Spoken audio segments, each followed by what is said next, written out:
will prepare better for tomorrow. But we're happy with the turnout. A landmark moment in the country's fight against COVID-19, Dr. Gerardo Legazpi of the Philippine General Hospital received the first COVID-19 vaccine in the Philippines. Together with him, healthcare workers and COVID-19 task force officials got their first dose of China's Sinovac vaccine today. 1 million more doses of CoronaVac are expected this month. Good evening, I'm Gretchen Ho. And I'm Robbie Alampa. You are watching The Big Story.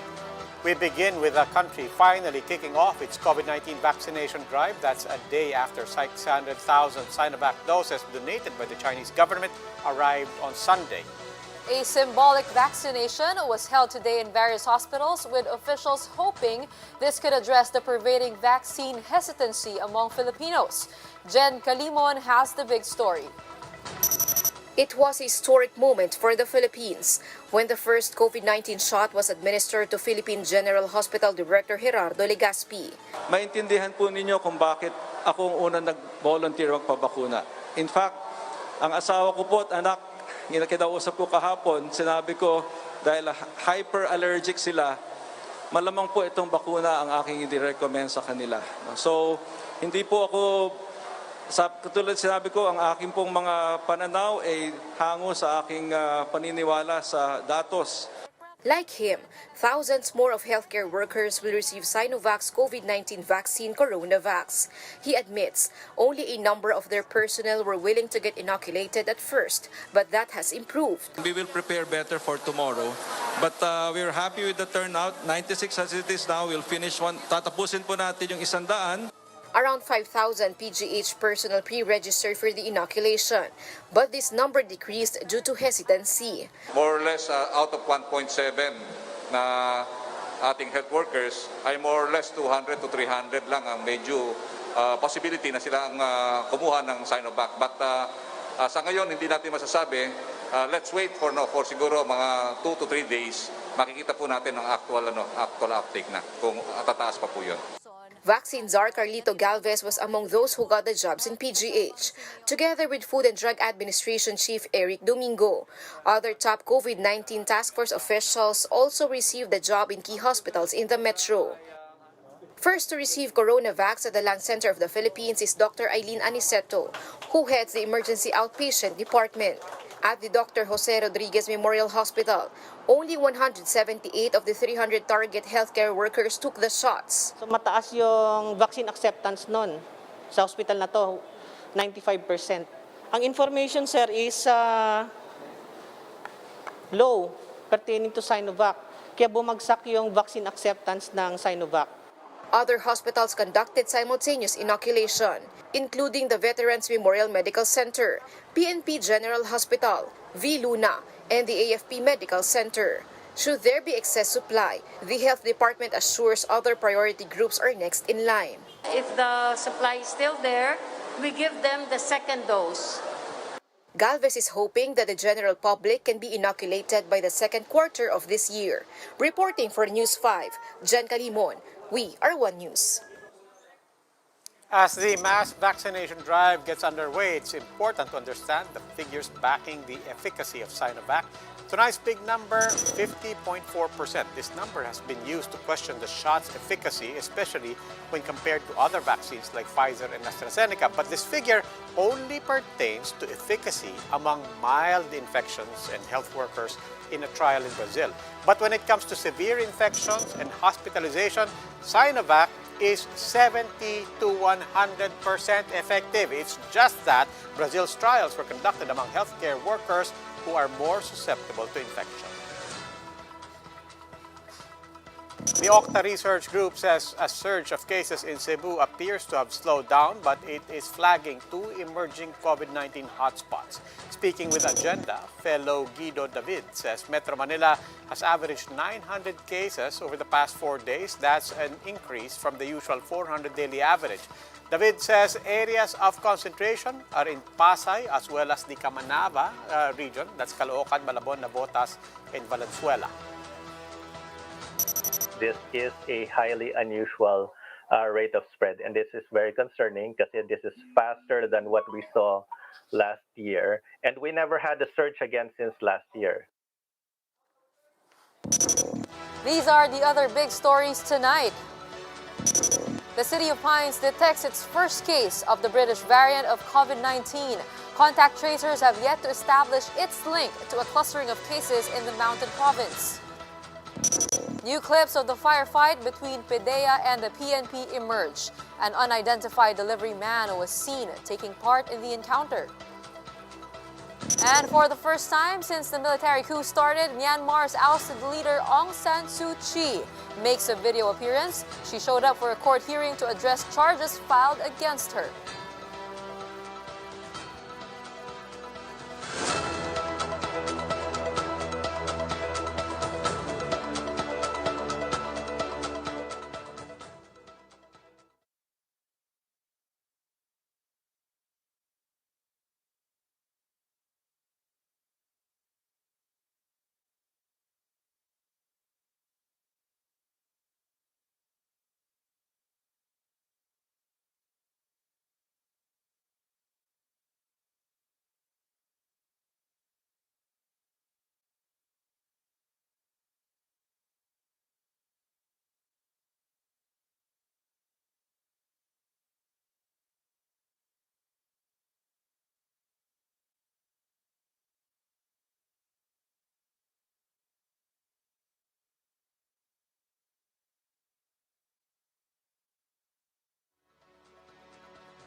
Good evening. You're still watching The Big Story. I'm Robbie Alampay. The Philippines stands to receive more supplies of COVID-19 vaccines. It's only a question of when, with some delays still haunting arrival. Camille Samonte has the details. Vaccinate all health workers within the month of March. This is the goal, says Vaccine Czar Carlito Galvez. To do that, the donated Sinovac shots will be delivered to Visayas and Mindanao within the week. Walang maiiwan, walang iwanan. Supplies are expected to be augmented this month. 1 million more doses from Sinovac are slated to arrive within March. 500,000 jabs from AstraZeneca via the COVAX facility were supposed to land today, but that has been pushed back by a week. Yung AstraZeneca, medyo na-delay lang po ng konti because of yung tinatawag nating global acute shortages at saka meron tayong silang mga logistics challenges. In a tweet, Foreign Affairs Secretary Teddy Locsin said 20 million Moderna doses should arrive within the first half of the year. The government and private sector would each get 10 million doses. Locsin also said the government is also trying to secure Novavax shots from India. A deal was previously inked for 30 million jabs. As for Pfizer shots, that may have to wait in the next quarter. We should not expect na yung Pfizer ay darating sa madaling panahon dahil kasi nakita natin na halos lahat ng bansa ang kinukuha nila yung Pfizer at saka Moderna and also AstraZeneca. As the vaccine rollout begins, President Duterte says he is reconsidering placing Metro Manila under modified general community quarantine. Duterte also says he may consider opening the economy further once the country gets at least 2 million doses of COVID-19 vaccines. Our economy is really down, as in down. So, the earlier na mabilisan itong vaccine, the better. As for face-to-face classes, President Duterte still retains his stand against it, saying he would not jeopardize students' safety. For News 5, Camille Samonte, we are One News. And we are still on our top story tonight. Testing czar Vince Dizon, who was among the first officials to receive the country's first COVID-19 shots, joins us this evening. Sir, kamusta po kayo? How are you feeling? Thank you, Robbie. I'm feeling very good. No, it was a historic day today, a day full of hope, puno ng pag-asa, lalo na para sa ating mga frontliners na talagang matagal nang inaabangan itong mga bakuna natin and finally nandito na. Yes, a day of hope, as you said. But as we prepare for a national rollout, millions of shots. Obviously, as they say, devil is in the details. I know it's still very early. It arrived on Sunday. We started the first shots today. Are there any particular details or moving parts that you are still focused on that came up as a particular concern? Two very important things, Robbie. The first one is we have to constantly work hard to increase vaccine confidence, especially among our healthcare workers, who are the top priority in this vaccination effort. So now that our healthcare professionals and our leaders in the medical community, like Dr. Gap Legaspi, the head of PGH, and Dr. Edsel Salvania, the head of our National Institutes of Health, and our top infectious disease professional in the country, got their Sinovac vaccinations today. And they are now going all over the country and all over Metro Manila and all our hospitals to educate our frontliners and give them the facts about the importance of the vaccination, and that the benefits to this very, very much outweigh the risks. The second one is obviously the rollout, the logistics, the handling is being done very, very carefully together with our private sector partners to ensure that we are able to very effectively bring the vaccines all over the country. Yung supply chain po, so you mentioned two things there, no? The logistics of moving this, and then prior to that, raising the confidence level. But don't specifically sa second point. Are the logistics in place? Are there any weak links that you're concerned about? Right now, all the components are in place. It's a partnership between the national government, the private sector, and our local government units. We're ready, but of course, we are constantly reviewing all of the parameters and all of the systems in order to ensure that everything must go work as planned. Because this is a very, very delicate chain that we're dealing with. Okay. Now, very quickly, of course, as government has said and all the officials saying, papasok na yung ibang mga bakuna, we're expecting more to come in, there's gonna be waves coming in. Can you give us very quickly a timeline for AstraZeneca, for Moderna, for Pfizer? How is that looking now? Right now, the first 500 plus thousand doses of AstraZeneca that were supposed to arrive today are a bit delayed. COVAX informed us, the WHO and the COVAX facility informed us yesterday of the slight delay due to some delivery issues. So we are still awaiting for the definite date of their arrival. But as Secretary Galvez pointed out earlier, by the start of the second quarter and towards the end of the second quarter, moving into the third quarter, our supply orders will start coming in. So we're anticipating around 3 million, anywhere between 3 million to 5 million in the first quarter, and this will ramp up especially in the second and third quarters. Okay. Testing Czar, Vince Dizon, maraming salamat po. Chinese vaccines are slowly getting a foothold in various countries, especially developing ones that are struggling to inoculate their citizens. Which nations have also secured deals for Sinovac shots? Let's watch this.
IATF has just made travel requirements easier. No more mandatory documents, no more mandatory quarantine.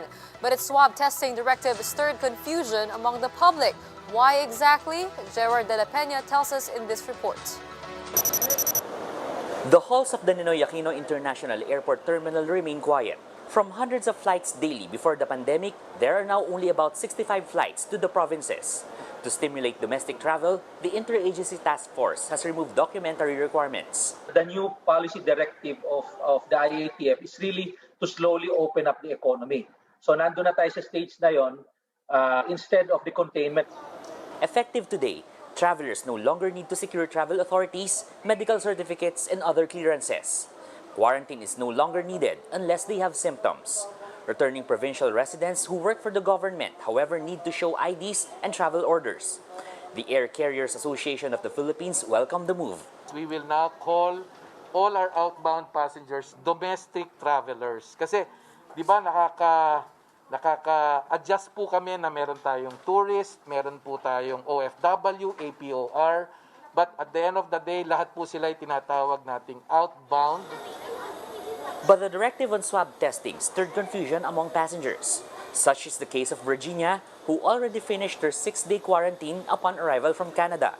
Yet she was still subjected to another quarantine in her hometown, Cagayan de Oro. Sabi yung yung pamangkin ko, dalawang option. Mag-quarantine ka for 7 days, then after that, mag-swab ka.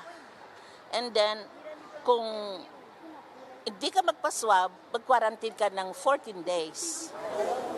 The IATF leaves testing requirements to the discretion of local government units. The general rule is there will be no more testing. However, local governments may still impose testing, but it should be issued as an executive order. For now, the government and the airlines hope for travelers to fly again, especially this summer. They assure them of safety as respective health protocols will remain in place and as more vaccines arrive in the coming months. For News 5, Gerard de la Peña, we are One News.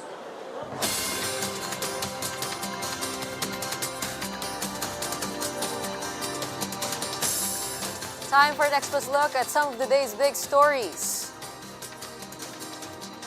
Baguio City Mayor Benji Magalong confirmed the city's first case of the UK variant involving a previously recovered COVID-19 patient. Contact tracing teams are trying to determine whether the case is connected to the cluster of British variant patients in different provinces in the Cordillera. Farmers and agricultural groups are seeking inclusion in the COVID-19 priority list. The Kilusang Magbubukid ng Pilipinas says the government must ensure free and safe vaccines for farmers and fisherfolk who serve as food frontliners. They also highlighted the need for a more localized information drive in COVID vaccines to lessen hesitancy among stakeholders to get vaccinated. Navotas is extending the granular lockdown in its city hall and annex offices until March 9 to prevent the further spread of COVID-19 among its employees. This comes after a spike in cases recorded in the city and the Octo research team seeing the Kamanava area among infection hotspots in Metro Manila. Time for another quick break. When we return, a new footage of the misencounter between agents of PIDEA and the PNP emerges, with an unidentified delivery man seen firing shots. And Myanmar's ousted leader makes her first video appearance since the military coup. The details when we come back.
Good evening. You're still watching The Big Story. I'm Robbie Alampay. New details and footage from the shootout between the PDEA and the PNP have come to light, but the NBI has yet to identify all individuals involved in the encounter. Marlene Alcaide with the story. In the middle of a firefight between PDEA and the PNP last February 24, a man was seen firing a gun in one direction. In the newly released footage, he was seen wearing a courier company's delivery box. His identity and role in the encounter have yet to be identified. But what really triggered the shootout? PDEA claims their drug bust operation was supposed to be conducted in Quiapo, Manila, but their subject allegedly instructed them to go to Quezon City. Their car malfunctioned on their way. They parked at the nearest fast food chain to fix the car. When a man in black and a woman in white, both believed to be part of the police, casually went to the car's driver's side. The man peeked into the car and ran into the other side of the vehicle. A gunfire then ensued. The man in black and the PDEA agent were both gunned down. Fire shots continued even as the two units were seen trying to communicate. Some are even raising badges or IDs. The NBI has yet to identify all the persons involved in the shootout. The NBI says it's still early to conclude what really happened based on the initial CCTV footage they've gathered, but they assure the public that they will have a fair and thorough investigation. We are coordinating with PNP and PDEA. We are also asking for the turnover of the pieces of evidence na nasa kanila. Na-turnover pa lang sa amin yung firearms and the cell phones ng PDEA. Firearms ng both PNP and PDEA for examination. Meanwhile, the PNP has turned over all evidence from the crime scene, including firearms and the budol money that was used during the operation. Some sources say the budol money cost 1 million pesos, but the police denied this. They said it's only around thousands of pesos. Wala namang lumabas na 1 million doon. What was found out there is budol money, yung ilang bundles of pera purporting to be thousands, pero hindi naman actual na pera. PNP Chief Debote Sinas is confident that the investigation will be faster now that it's in the hands of the NBI. For News 5, Marlene Alcaide, we are One News.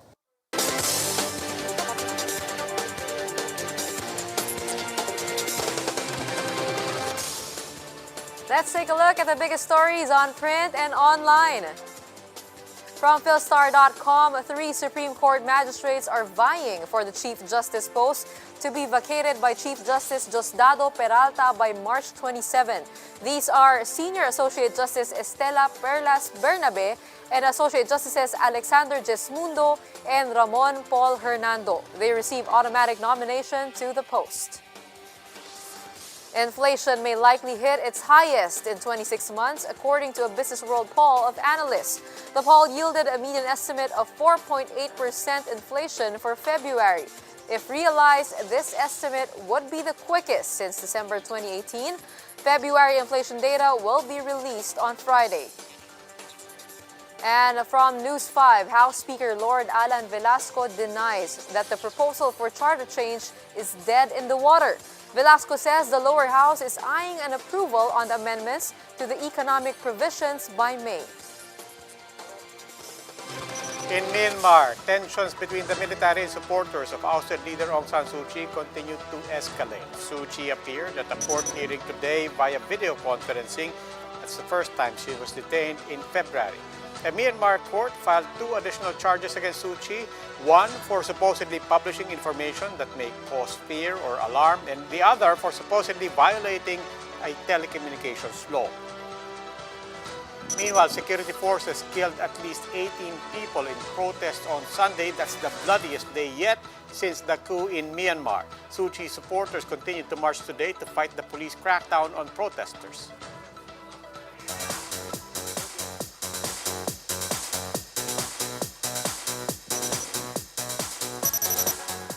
Without much surprise, Netflix dominated this year's Golden Globes. The streaming site took the lot with 8 wins, 3 of which are from The Crown, and 2 for The Queen's Gambit. But this year's Golden Globes was criticized for a lack of diversity. The 87-member Eurocentric body has no black judges. But there were a few moments of diversity. Female Chinese filmmaker Chloe Zhao was hailed Best Director, only the second female and the second Asian at that to win the honor. Andra Day was the second black woman to win Best Actress. Daniel Kaluuya was Best Supporting Actor. The late Chadwick Boseman was also named Best Actor. His wife Simone received his posthumous award. For News 5, MJ Marfori, we are One News. Now, a woman who beat bone cancer when she was a child is now headed to space. When Haley Arsenault was 10, her mother noticed a bump on her leg. It was diagnosed as osteosarcoma. She underwent chemotherapy over the next year, while a part of her femur was removed and replaced with prosthesis. Haley, now 29, will fly on the private Inspiration 4 SpaceX mission later this year. She will be the first person with a prosthesis to fly into space. A hopeful story for a day of hope. I'm so happy. We're all so happy that the vaccination program has begun. We're all hoping for the best. Your brother is a frontliner, Yeah, di ba? my brother is an infectious diseases pediatrician, and he recently got a job as an infection control head. And my hope as his sister is that he gets the best protection possible. Oh, and that's our hope and our thanks. The least that we can thanks to all our frontliners, everybody in PGH, Dr. Gap Legaspi, you certainly deserve to be the first to get that shot. Shout out to all our loved ones, all our relatives, all our friends, all Filipinos fighting this disease. Magtulungan tayo lahat para sa ating safety, kaligtasan, at syempre sabi natin, bakuna natin ito. And that wraps up today's big story. My name is Gretchen Hall. Catch us again tomorrow at 8 p.m. on Signal Channels 8 and 250. Please like our Facebook page, One News. For more in-depth analysis, visit our webpage, onenews.ph. I'm Robbie Alampay. We are One News. Good evening.